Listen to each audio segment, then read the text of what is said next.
ढाल निशाण 57व्या अखिल भारतीय मराठी साहित्य संमेलनात अमळनेर येथे सादर केलेली भावस्पर्शी कथा. लेखन आणि अभिवाचन चंद्रकांत निकाडे. ढाल निशाण.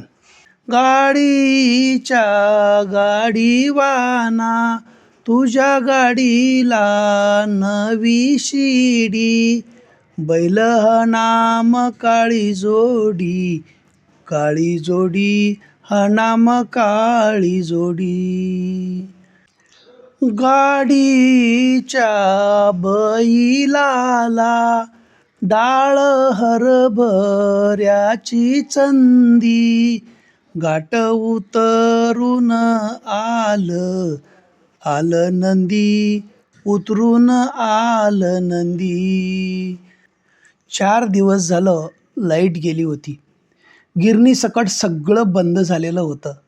घरातलं भाकरीचं पीठ संपलेलं म्हणून सकाळीच हरीच्या आईनं सोप्यातल्या जात्यावर रेशनचं तांदूळ सुपात घेऊन दळायला घेतलेलं.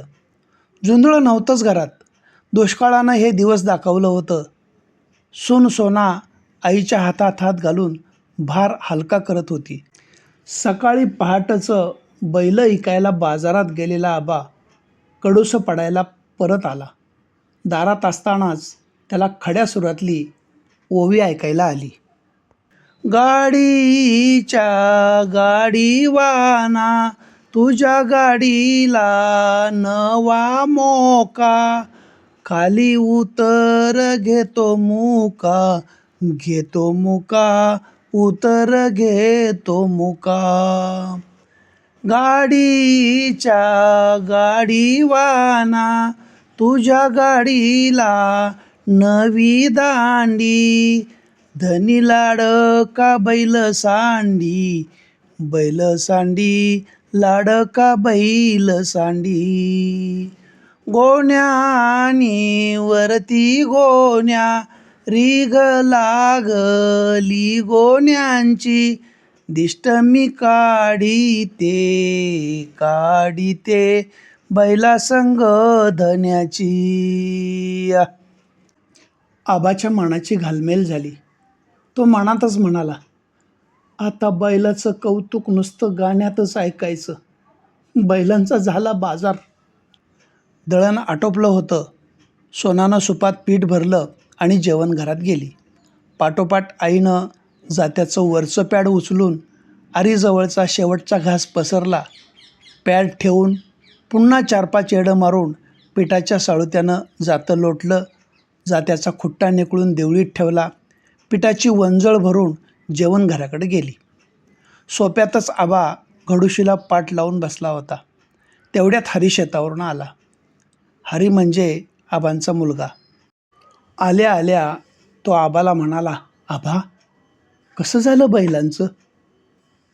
आबा उदास मनानं म्हणाला, ऐकली बाबा. नवं कंच्या गावाला गेली? गेली वडगावला. तुम्ही ठरवलं सा तशी शेतकऱ्याच्याच गोट्यात गेली नवं. काय नाव शेतकऱ्याचं? आबानं सविस्तर सांगायला सुरुवात केली. अरे बाजारात नुसती कसाबांची, जनावरं विकणाऱ्यांची आणि हेड्यांचीच गर्दी. जनावरं घेणारं कमीच. कसाबासनी हुसकून हुसकून जीव आंबून गेला. कंच्या गावचा म्हणून विचारायला बी कोण जवळ येत नव्हता. दुपारी पांडू व्यापारी आला होता. पांडू म्हणजे गेल्या वर्षी वस्तीवर बैल बघायला आला तर त्योच नव्हं? होय त्योच. म्हणला कसा? आबा ह्यो हौशा म्हाल्याचा जोड आहे नवं? म्या म्हटलं होय. त्यानं बैलाची किंमत विचारली तेव्हा सांगितलं 60,000. मग काय म्हटला? म्हटला आबा 60च काय, 70,000च्या पुढं आला असतं पैसं. खरं ते पाणी आज नाही बैलांच्या अंगावर. बघा कोण येतंय का? बाजार फिरतो. कोण दिसला तसा खात्रीचा शेतकरी तर घेऊन येतो. 4 वाजता तो परत आला. संगट अंगात पांढरी धोट कापडं, वर जॅकीट, पांढरी टोपी घातलेला एक घरंदाज तालेवार माणूस होता. पांडूनं ओळख करून दिली. वडगावचं माने सरकार होतं ते. बैलांच्या सव्वावर फिरून त्यांच्या पाठीवर हात फिरवून माने सरकार म्हणालं, लक्षणं झकास आहे ती. बैल बघताच त्यासनी पसंत पडली. म्हणलं कसं, आबा माझ्याकडं 2 जोड्या असत्यात, कायम असत्यात. 20-25 एकराचा खटाला सांभाळायला कायम लागत्यातच त्या. परवा माझा भाचा आला आणि तरण्याबांड खिल्लारीची बैलजोडी बघितल्यावर म्हणला, मामा ही जोडी मला पाहिजे, मी आजच घेऊन जाणार.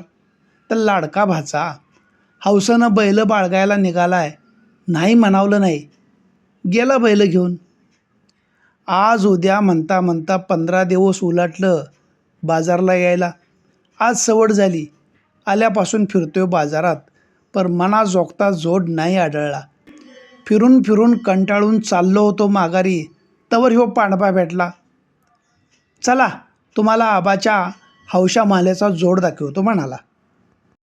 येतानाच तुमच्या बैलाबद्दल सगळं सांगितलं, बघावा तर जोड म्हणून आलोय. आबा कळतंय, तुम्ही काय खुशीखुशीनं बैल बाजारात आणलेली नाहीत. घरच्या गायींचा ह्यो मावळ भाच्याचा जोड उरावर दगड ठेवून घेऊन आलायसा. ह्या दुष्काळानंच तुम्हाला बाजारात आणले. काळजी करू नका. अहो बैलावर पोटच्या पोरासारखा जीव लावलाय आजवर. अंगाला काटा टोचला तर रगात येईल अशी जोडी तयार करतो 1 महिन्यात. पसंत आहे मला जोड. किंमत विचारल्यावर म्या 60,000 सांगितलं. लगेच जाकीटाच्या खिशातनं 2,000च्या नोटांचं बंडल काढून मोजून 30 नोटा दिल्या. खूर सोडवान म्हणून 1 रुपया बी नाहीच मागितला. उलट पांडवालाच दम दिला. तुझी खुशाली तुला मीच देईन रे, दलाली म्हणून माझ्याकडं 10 पैसे मागू नकोस. खिशातून हे कार्ड काढून दिलं. पुढं म्हणालं, हे बघा आबा, माझं कार्ड, यात नाव गाव पत्ता फोन नंबर सगळं आहे. कवा बघूसं वाटली बैल तर या वडगावला. माने सरकारांचा अड्डा कुठं आहे म्हणून विचारलं तर कोण बी सांगते, गावाच्या मावळत्या बाजूलाच आहे. असं म्हणून त्यांनी खिशातून डायरी काढली. मी सांगितलेलं नाव पत्ता लिहून घेतला, वाचून दाखवला. पांडूला बैल घेऊन गेटवर जायला सांगितलं. डायरी खिशात ठेवली. हात हातात घेऊन म्हणाले, चला आबा गेटवर, पावतीवर सह्या करू. तुमचं कासरं बी तिथंच देतो. शेतकऱ्यानं सांगील तेवढी बैलाशनी किंमत देणारा असला बहादर मी माझ्या जन्मात पहिल्यांदाच बघितला. आबांचं डोळं भरून आलं. मनात कालवाकालव झाली. धोत्राच्या शेवटानं डोळं पुसलं. पैसं हरीकडं देत म्हणालं, खर्चासाठी लोकांचं उसनवार घेतलेलं, डेअरीच्या दुधाचं, दुकानदाराची उधारी सगळं भागवून टाक. उद्या बाजारात जाऊन घरात लागणारं जुंधळं, त्याल, डाळी, कांदं, बटाटं, घरात लागत्यालं समद सामान आण. बैल विकून आल्यानंतर 8-15 दिवस आबांचं मन कशातच लागत नव्हतं. सारखी नजरेसमोर बैलाची जोडी दिसायची. मनातच काही वेळी बडबडत राहायचे. हळूहळू त्याला सवय झाली. एकदा वडगावला जाऊन बैल बघून यावं असं मनात आलं होतं. पण बैल बघून तरी काय करणार, त्याचा आता काय उपयोग. बैल बघून आणि मनाची उलघाल व्हायला नको म्हणून गप्प राहिला. सकाळी उठायचं, शेतात जायचं, शानघाण काढायचं, तळ गाठलेल्या विहिरीत उतरून 2 बारड्या पाणी भरून आणून छपरातल्या गाईला दाखवायचा. रचून ठेवलेल्या चगाळ्याच्या ढिगाऱ्यातला एखादा बिंडा आणून त्यांच्यापुढे इसकटायचा आणि दुपारचं जेवण घेऊन येणाऱ्या हरीची वाट बघत बसायचं. हरी आला की घासभर खाऊन छपराच्या दारात तोंडाला पोतं अंथरून आड्याकडं बघत राहायचा. मध्येच उठून मेडक्याला अडकवलेल्या बैलांच्या चाळावरून हात फिरवायचा. पुन्हा येऊन आडवा व्हायचा. झोप तर नसायचीच, उगाच आपलं पडून राहायचा. एक दिवस दुपारी 3 वाजायच्या सुमाराला अचानक जोराचं वारं व्हायला लागलं. आभाळ भरून आलं. शिवारातला प्रत्येक माणूस कपाळावर हाताचा आडोसा करून आभाळाकडं बघू लागला. बघता बघता ढगांची दाटी झाली. काळवंडून आलं. आता पाऊस येणार याचा आनंद सर्वांना झाला होता. मनात जळानकाटूक भिजल ही भीती होती. बाया बापड्या छपराच्या दारातली शेणकुटं भिजू नयेत म्हणून छपरात नेऊन जास्ताने ठेवायला लागल्या. बापय त्यांच्या मदतीला धावलं. खोडवी, तुरकाट्या जे काही छपराबाहेरच्या अंगणात दिसल ते छपरात नेऊन जास्ताने ठेवू लागल्या. आबा मात्र शेतातल्या छपरासमोर खळ्यावर गुडघ्यात मान घालून विचार करत बसला होता. आता पाऊस नक्की येणार. लोकांची शेताची मशागत करण्यासाठी धांदल उडणार. आपण मात्र खोळ्या कावऱ्या माकडागत इतरांच्या तोंडाकडे बघत बसणार. आपल्या शेताची मशागत आता कशी होणार? जनावरांच्या उपासमारीला कंटाळून बाप लेकांनी विचार करून गेल्या महिन्यातच बैलजोडी विकली होती. आता मशागत कशी करायची? कशानं करायची? या घायट्यात कोण आपल्याला शेतावर बैल घेऊन येणार मशागतीला? आबा एकटाच बडबडत होता. दिवस मावळतीला गेला. आबा अजून का घराकडं आलं नाहीत म्हणून हरी शेताकडं आला होता. आबा त्याच अवस्थेत छपरासमोर बसला होता. आबा, काय झालं? दिस मावळायला लागला तरी घरी यायचा पत्ता नाही तुमचा. तेवढ्यात घोंगावणारा वारा थांबला. ढगांचा गडगडाट सुरू झाला. विजा चमकू लागल्या. टप टप आवाज करत ढग गळू लागले. आबा नुसताच एकदा आबाळाकडं, एकदा शेताकडं आणि आपल्या लेकाकडं बघत होता. हरीनं पुढं होऊन आबाला सावध केलं. हाताला धरलं. चला आबा, छपरात जाऊया. जोरात पाऊस यायला लागलाय. तेच कोड आहे लेका. इजा चमकत्यात, पावसाच्या धारा सुरू झाल्यात. जमीन पोटभर पाणी पिऊन शांत होईल. लोक उद्यापासून शेतात मशागत सुरू करतील. आपली मशागत कशी व्हायची? कुठनं आणायची अवताला बैल? कोण देणार आपल्याला बैल? आबा, तुम्ही काळजी करू नका. उगाच काळजी करताय. चला. हरीनं आबाच्या हाताला धरून उठवलं आणि छपरात निघाला. तुम्हासनी कशाला काळजी? मी बघून घेतो शेतात साऊत कसं करायचं ते. चला. दोघेजण छपरात आले. टपटप पडणारा पाऊस वेग वाढवत होता. धडाधड कोसळायला लागला. छपरासमोर खळ्यावर पाणीच पाणी झालं. आता छपरातल्या बैलांच्या रिकाम्या दावणीकडं आबा उदासपणे पाहत होता. हरीनं छपरातल्या जळणाची छोटी मोळी बांधली. पाऊस कमी व्हायची वाट बघत राहिला. त्याच्याही मनात आबाला पडलेलं कोडं नाचत होतं.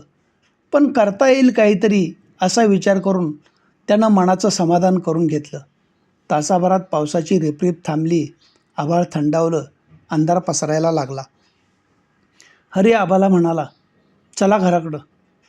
हरीच्या बोलण्याकडं आबाचं लक्ष नव्हतं. उदास नजरेनं तो छपरातल्या बैलांच्या मोकळ्या दावणीकडे बघत होता. हरीनं पुन्हा हाक दिली. आबा भानावर आलं. चला आबा, उठा. असं म्हटल्यावर आबा उठला. पाऊस थांबला होता तरी पोत्याची खोळ करून डोक्यावर घेतली. हरीनं दुसरं पोतं घेतलं. त्याची खोळ करून घेतली. पोतं हालू नये म्हणून डोक्याला टावेलची टापर बांधली. मोळी छपराबाहेर काढून डोक्यावर घेतली. आबानं छपराचं दार बंद करून दोरीनं दाराला बांधणं बांधलं. दोघांनी पाय वाटेनं गावाचा रस्ता धरला. हरी आणि आबा गावाजवळ आले. गावाजवळच्या ओढ्याला पाणी आलेलं होतं. बरीच माणसं ओढ्यावर थांबली होती. काळोखात ओढ्याचा आवाज धडाधड घुमत होता. अलीकडचे लोक पलीकडे जाण्यासाठी कालवा करत होते. पाण्याला धार होती. पाणी वेगानं वाहत होतं. कमरेच्या वर पाणी असावं त्यामुळं कोणाचंच पुढं जायचं धाडस होत नव्हतं. हरीनं डोक्यावरची मोळी खाली ठेवली. तिथंच थांबला. आबानं बी बूट टेकला. 2 तरणी पोरं तशाच पाण्यातून गावाकडं जाण्यासाठी धडपडत पाण्यात उतरली. आबा जोरात वरडला, अरे जीव नकोसा झालाय का? थांबा की जरा गटकाभर. का घाई करायला लागलायसा? थांबा जरा. आबाचा आवाज ऐकून पुढं झालेली पोरं मागं सरकली. पाण्याची ताकद माहीत आहे का? वाळवाटात पाय घसरून लागशीला होवाटीला. तिथं काय आधार तर आहे का? हो काय मोसमाचा पाऊस आहे का? 2-4 दिवस कोसळायला. उघडलाय पाऊस. गटकाभरात सरळ पाणी मागं. मग जाऊया की समधीजण. मागं सरका. सरका मागं. ती पोरं आणखी जरा मागं सरकली. तुमची बायका पोरं घरात वाट बघत बसल्यात आणि आमच्या साऱ्यांच्या घरातल्या मंडळींनी आमासनी काय वड्यातनं वाहून जाऊ द्यात म्हणून सोडल्यात वय? आबा म्हातारा पुढं म्हणाला, का ताजं रगात हाय अंगात? रग हाय म्हणून काय बी खुळ्यासारखं वागता का? बसा इथं गटकाभर. तशी ती पोरं आबाच्या मागं येऊन उभी राहिली. लोक चर्चा करत होते, आपापसात कुजबुजत होते. उद्या सकाळी दिवस उजडायच्या आधी आऊत धरणार. काय घात आली असल. आता आणि कशाची वाट बघायची. 2 दिवसात सारी रानं नांगरून टाकायची. माळा मुरडाचं रान बी कापसासारखं मऊ झालं असल. त्या गर्दीतच हरीचा दोस्त जगनही होता. तो म्हणाला, आता अशी जमीन गरावली या माळा मुरडाचं कठीण रान सुधीक मऊ भुसभुशीत झालं असेल. हरी, येशील का उद्या माझ्याकडं बैलजोडी घेऊन? माझी 2 तुझी 2, उद्या चावरी घालून टाकूया पालटून. मग परवा मी बी येतो तुझ्याकडं. त्या माणसांच्या गर्दीत किडका नाना होता. नानाचं खरं नाव सदा, पण त्याच्या वाकड्या बोलण्याच्या स्वभावामुळं सारेजण त्याला किडका नाना म्हणायचे. त्यानं तोंड उघडलं, कसला येतोय हाऱ्या तुझ्याकडं उद्या बैल घेऊन? त्यानं कवाचा बाजार केला बैलांचा. किडक्या नानाचं ते बोलणं ऐकून आबाचं मस्तक फिरलं, पण काही इलाज नव्हता. वस्तुस्थिती खरी होती. दावणीच्या दवाशण्यात तोडून खूर घासणाऱ्या बैलांचं मरण बघण्यापेक्षा एखाद्या शेतकऱ्याला त्याशनी विकावं असा बाप लेकाचा विचार झाला. आणि काय बोलायला वाव नव्हता. तेव्हा जगन हरीजवळ येऊन म्हणाला, हरी, कवा ऐकली र बैल? गेल्या महिन्यात. हरी कसं तरी तोंड करून बोलला. अरे मला बोलायचं तरी. आमच्या वाडीच्या पाहुण्याला बैलजोडी पाहिजे होती. लय बाजार फिरला, कारण मनासारखी जोडी भेटली नाही. तुझी बैल बघितल्याबरोबर पसंत पडली असती. होय, आबांची बैलजोडी होतीच तशी. गावात नावाजलेली, घरच्या गायींची, टोक्या शिंगाची, पांढऱ्या सफेद रंगाची. नाव घेऊन हाक दिली तरी बैल डिरकी टाकायची. अवताला तर फैना. कवा खांद्यावरचा चाबूक हातात घ्यायला लागलाच नाही. सुतासारखी सरळ रेषेत चालायची. गाडीला तर रेल्वेच्या रुळासारखी सरळ एका दमात धावत असायची. कोणाचा सोगा मागं नाही का कोणाचा पुढं नाही. हलगी वाजल्यावर एका तालात पोरं लिजिम खेळायची तशी त्याची बैलं तालात धावत असायची. आबाला लहर आली म्हणजे गाडीवर बसून तर कधी आऊ थाकताना आबा गाणं म्हणायचा. मनात गाणं गात असतानाच अचानक आबाचा डावा हात कानावर गेला. उजवा हात वर करून त्यांनी लकेर मारली, हौशा म्हाल्या. पण लगेचच तो भानावर आला. लोक आपापसात कुजबुजायला लागले. आबा बैलांच्या आठवणीने येडा झाला म्हणायला लागले आणि आबाकडंच पाहायला लागले. ते बघून आबा खजील झाला. त्याच्या डोळ्यात पाणी आलं. मगापासून आभाळात गळणाऱ्या पाण्यासारखी त्याच्या डोळ्याला धार लागली होती. ओढ्याचं पाणी उतरत होतं, पण आबाच्या डोळ्याची धार वाढत होती. जगन पुढं झाला. त्यांना अंदाज घेतला. गुडघ्याखाली पाणी होतं. धारही कमी झाली होती. ओढ्यात उभा राहून त्यानं समद्याशनी हाक दिली, अरे चला, उतारला वाडा, चला. तशी खोळंबलेली सगळी माणसं उठून ओढा ओलांडायला लागली. ती 2 तरणी पोरं सगळ्यांच्या पुढं गेली. हरीनं आबाला हाक दिली. तो उठला. हरीनं जळणाची मोळी डोक्यावर घेतली आणि दोघे ओढा ओलांडून घराकडे आले. हरीची आई दरवाजातच उभी होती. ती वाटेकडं डोळं लावून बसलीच होती. का केला साईत का वकूत? आबाळ भरलंय, इजा चमकत्यात, ढग गडगडत्यात म्हटल्याबरोबर यायचं घराकडं. तिनं काळजीनं आबाला म्हटलं, तुम्ही आला नाही सा म्हणून पोराला पाठवून दिलं. तरी आबा गप्पच. हरीच म्हणाला, आई, त्या निमतानं जळणाची मोळी तर आली घराकडं. मी गेलो म्हणून बरं झालं. होय, नाहीतर कुठवर रानातच बसणार होतासा. आता रानात बसलो काय नि घरात बसलो काय, काय फरक पडतोय? लोक उद्यापासनं आवताला सुरुवात करतील, नांगरट करतील, कुळवट करतील, रानं तयार करतील. आपण नुसतं दुसऱ्यांच्या तोंडाकडं आणि रानाकडं बघत बसायचं.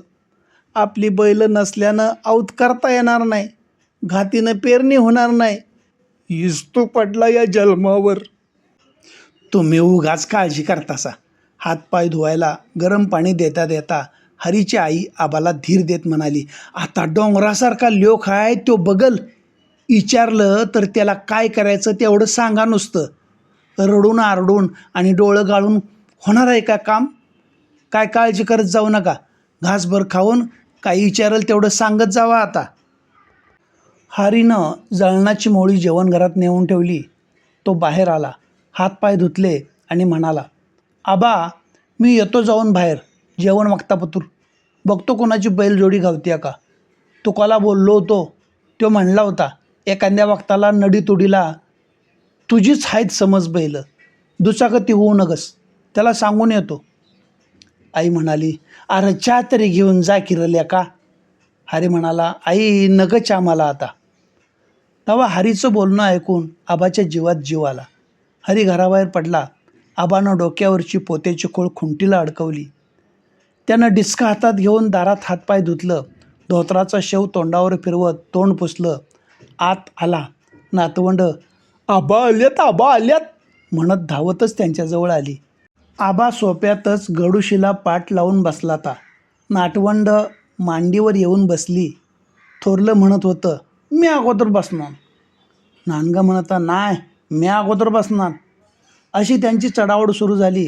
सूनबाई चहाचा प्याला घेऊन आली. आबानं चहा पिताना नातवंडासनी एक एक घोट पाजला. चहाच्या घोटासाठीच त्यांची चढाओढ चाललेली असायची. त्यासनी माहीत होतं आबा शेतातनं आलं की त्यासनी चहा लागतोय. आई देतीयाच, आपल्याला पण त्यातला घोट मिळतोय.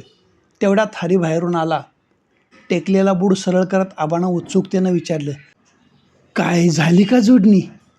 आबा उद्याचा व्हायापा घेतलाय तुकानं. आबाची उत्सुकता नाराजीत पसरली. परवा दिवशी येतो असं म्हणालाय. तुका परवा दिवशी येतोय म्हटल्यावर आबा थोडासा सावरला. मग उद्या माळातली सारण तेवढी काढून घेऊया. होय तसंच करूया. असं म्हणून हरीनं जेवण तयार आहे का याचा अंदाज घ्यायला स्वयंपाकघराकडं नजर टाकली. लगोलग त्याची बायको पाण्याचं 2 तांबे हातात घेऊन बाहेर आली. तांबे देत म्हणाली, झालाय स्वयंपाक, जेवायला वाढते. हरीनं आपला तांब्या डाव्या हातात घेतला. उजव्या हातातला तांब्या आबाला देत म्हणाला, चला. पुढं होऊन आबानं तांब्या हातात घेतला आणि बाजूला ठेवला. हरी आत गेला. आबा म्हणाला, आता बसतो इथंच जेवायला, बाहेर आण म्हणावं जेवण. असं म्हणत डोईवरचा पटका घोडुशीवर ठेवला. मांडी घालून थोडा सरळ झाला. सूनबाईनं ताट आणून ठेवलं. नातवंड बाजूला येऊन बसली. कसं बसं 2 घास खाल्लं. दोघा नातवासनी 2-2 घास चारलं आणि ताट दरवाजाकडं सरकावलं. आबा हात धुवून उठला. पोरं आबाचं ताट उचलून आत पळाली.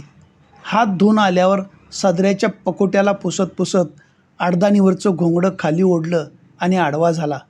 झोप तर येत नव्हतीच. त्याच्या नजरेसमोर हौशा माल्याच दिसत होते.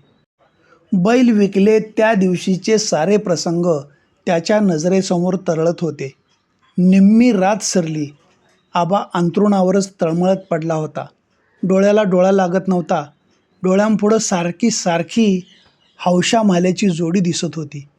पहाटे डोळा लागला.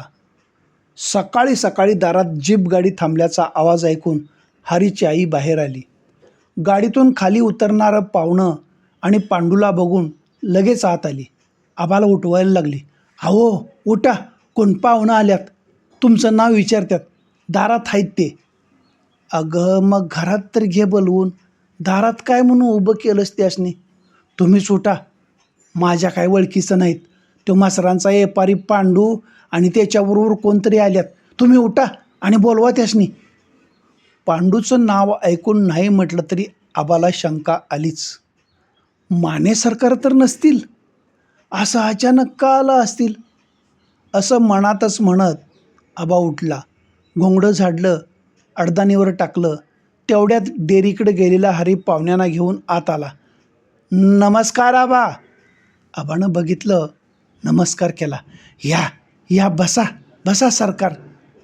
असं म्हणतानाच आबानं अडदानीवरचं घोंगडं पुन्हा घेऊन अंथरलं. ते दोघे मिळून सकाळी अचानक का आले असतील याचा आबा विचार करत होता. बैलांनी काय घोटाळा तर केला नसेल नवं, अशीच शंका त्याला आली. घोंगड्यावर बसत माने सरकार बोलू लागले. आबा तुम्हाला या म्हटलं होतं बैलं बघूशी वाटली तर, तुम्ही काय आला नाहीसा. तुम्हाला वेळ मिळाला नाही वाटतं. कामाच्या येटात नाही घडलं. हरीनं पाण्याचा तांब्या आणून समोर दिला. पाठोपाठ आई चहा घेऊन आली. पाहुण्यांच्या हातात चहाचे कप दिले. आबाचा पेला त्याच्या हातात दिला. पाहुणं चहा पिऊ लागलं. आबा तांब्या घेऊन चूळ भरून आला. घोडशीवरचा पटका डोक्याला गुंडाळला. खाली बसून चहा घेऊ लागला.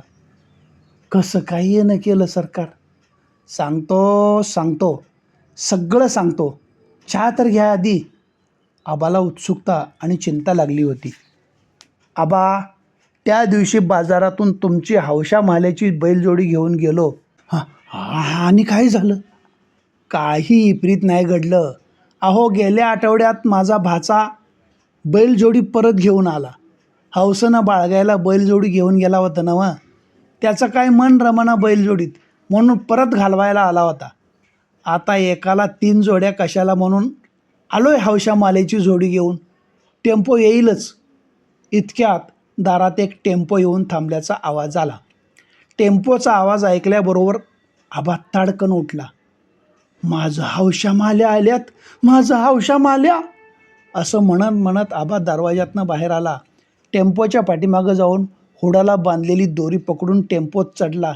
त्याबरोबर हौशा माल्या डिराकलं. आम्ही आलोय आबा, आता नग काळजी, असंच त्यांना म्हणायचं असावं. आबानं टेम्पोत चढून बैलांच्या गळ्यानं मिठी मारली. त्यांच्या बी डोळ्यातनं आसवं गळत होती. आबानं बैलांच्या पाठीवर हात फिरवला, पोळी खाजवली, कान आपल्या हातात धरून मुखं घेतलं. बैल आबाच्या गालाला हाताला चाटू लागलं. थोड्या वेळानं आबा खाली उतरला. हरीसकट घरातले सगळे आवाक नजरेनं दारात उभे असलेल्या टेम्पोकडे बघत होते. नाही पर आता यांना पैसं कुठलं द्यायचं या काळजीत आबा पडला होता. आलेलं सगळं पैसं तर खर्चून गेलं होतं. आता परबीर काही नाही, बैलं कुठं उतरून घ्यायची ते सांगा. म्हणजे? प्रश्नार्थक नजरेनं आबानं विचारलं. आबा, तुमची अडचण मी तेव्हाच ओळखली होती, पण त्यावेळी काय दुसरा पर्याय नव्हता. मला शेताच्या कामाला बैलजोडी पाहिजे होती. आता माझी दुसरी जोडी भाच्यानं आणून सोडली, म्हणून म्हटलं तुमची जोडी परत करावी. आहो पण आता पैसं हो. आबा, पैशाची काय चिंता करू नका. आणि एक गंमत सांगायची राहिली. परवा आमच्या गावच्या जत्रेत बैलांच्या शर्यती झाल्या. 60 वर्षाची परंपरा आहे आमच्या गावात बैलगाडीच्या शर्यतीची. आमच्या गाड्यांनी गावगणना गटात हौशा मालेची जोडी पळवली. आबा, पहिला नंबर काढला. वय, सरकारांचं नाव काढलं 15 वर्षानं. अहो आबा, हौशा माल्याच्याच गाडीतनं जंगी मिरवणूक काढली गावात, सोबत आलेला पांडू म्हणाला. मानेसाहेबांनी जॅकेटाच्या खिशात हात घातला. एक पांढऱ्या रंगाचं पाकिट काढलं. हे घ्या, पहिल्या नंबरचं बक्षीस. शर्यतीला 61वं वर्ष होतं, म्हणून 61,000चं बक्षीस लावलं होतं. पर मी माझं. आबा, घ्या अगोदर हे बक्षीस. तुम्ही पोटच्या पोरावानी सांभाळलेली तुमची बैलजोडी 4 दिवस पाहुण्यासारखी माझ्या घरात राहिली तर माझीच झाली का? तशी तर लक्ष्मीच घेऊन आली या. 15 वर्षांनी आम्हाला ढाल निशाणीचा मान मिळाला हौशा माल्यामुळं. हे घ्या, म्हणून त्यांनी पाकिट आबाच्या हातात कोंबलं. आबा सदगदित झाला. काय बोलावं हे सुचत नव्हतं. सरकार मानाचं धनी, ढाल निशाण मिळालं, गावच्या जत्रेत मान मिळाला, मोप झालं. पैशाचं काय घेऊन बसला असा? पांडू म्हणाला. हरी पुढं होऊन म्हणाला, साहेब, तुमच्या दावणीला असताना तुमच्या गावात बैलांनी शर्यत जिंकली, बक्षीस तुमचंच आहे. त्यानं आबाच्या हातातलं पाकिट माने सरकारांच्याकडे परत द्यायचा प्रयत्न केला. माने सरकारांनी पाकिट घ्यायला नकार दिला. आबांचं डोळं भरलं होतं. आयुष्यभर रक्ताचं पाणी होईपर्यंत घरच्या शेतात जसा राबला होता, तसा दुसऱ्याच्या शेतात गेला तरी कवा कपटीपणा केला नव्हता. इमानानंच रोजगाराचं माप शेतकऱ्याच्या पदरात टाकत होता. म्हणूनच ते पैसे घ्यायला तो तयार नव्हता. ते पैसे त्याला घ्यायचेच नव्हते. काळीज पिळवटून आबा म्हणाला, सरकार, तुम्ही बैल परत आणून माझी भाकरीच मला देतायसा. हेच डोंगरा एवढं उपकार आहे ती. बक्षिसाचं असलं तरी ते पैसंच आहे ती नवं.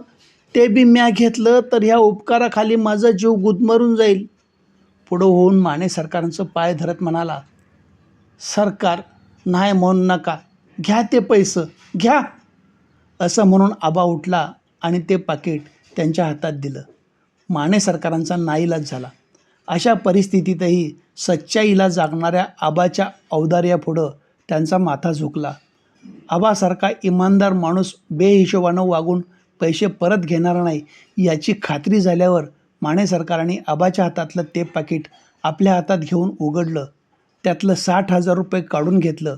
उरलेलं 1,000 रुपयाचं पाकीट आबांच्या हातात पुन्हा देत मानेसाहेब हरीला उद्देशून म्हणाले, बाळा, ज्यानं आपल्या जनावरावर जीवापाड प्रेम केलं त्याला त्याची किंमत असते. काय सांगतोय? बैल घेऊन जात होतो त्याच दिवशी ओळखलं होतं आबाच्या नजरेत बघून. उरावर दगड ठेवून त्यांनी बैल बाजारात आणली होती. तसं बोलूनसुद्धा दाखवलं होतं मी. योगायोगानं माझी जोडी भाच्यानं परत आणली आणि ठरवलं आबाची बैल परत करायची म्हणून. आबांचा पत्ता मी डायरीत लिहून घेतला होता. आबा, तुमच्या मनाच्या श्रीमंतीपुढं हार मानून मी बैलांची किंमत म्हणून दिलेले माझे पैसे घेतलेत. माझ्या मनाचं थोडं तरी समाधान होऊ दे म्हणून हे 1,000 रुपये तरी ठेवा. मला जास्त लाजवू नका. अहो, तुमचेच आहेत ते पैसे. आबानं नाईलाजानं ते पॅकेट घेऊन हरीच्या हातात दिलं. माने सरकार उठले. दारातल्या टेम्पोत बसलेल्या गड्यांना हाक दिली, जावा र, आबा कुठं सांगतील तिथं बैल उतरा आणि परत जाऊन आज संध्याकाळपर्यंत टेम्पो भरून वैरण पोच करा. आबा नुसताच बाहेर पडणाऱ्या बाळासाहेबांच्या पाठमोऱ्या आकृतीकडे बघत होता. हात जोडून उभा होता. त्याच्या डोळ्यातून अश्रूच्या धारा ओघळत होत्या. आबानं हरीला टेम्पो मळ्यातल्या छपराकडे न्यायला सांगितला. टेम्पो छपराकडे गेला. माने सरकार चालत जीप गाडीकडे गेले. त्यांचे डोळे पाणावले होते. आबा खाली झुकला.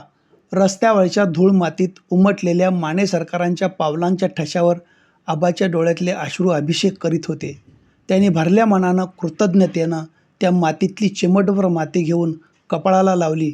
पंढरीच्या पांडुरंगाचं दर्शन झाल्यावर वारकरी मन भरल्या आनंदानं तृप्त होतो तसा आबा तृप्त झाला होता आणि अशा कुबेराहूनही मोठं मन असणाऱ्या भक्ताच्या कृतज्ञतेला आपली मान झुकवून वंदन केलं. हात हलवून आबाचा निरोप घेतला. जीप गाडी सुरू झाली. माने सरकारांची गाडी गेली. आबाच्या घरातली समधी मंडळी घरात गेली. गाडी दिसायची बंद झाली. आबा मात्र हात जोडून गाडी गेलेल्या दिशेला पाहतच उभा होता. बऱ्याच वेळानंतर आबा घरात आला. त्याला दम निघाला नाही. आबा तसाच शेताकडे गेला. औत झुपलं आणि शिवारात आबाची लकेर घुमायला लागली.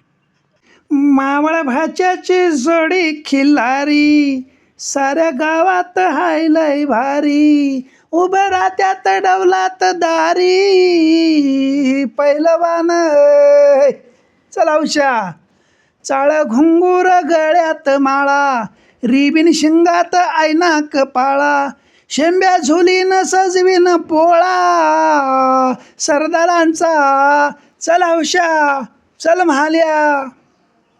धन्यवाद.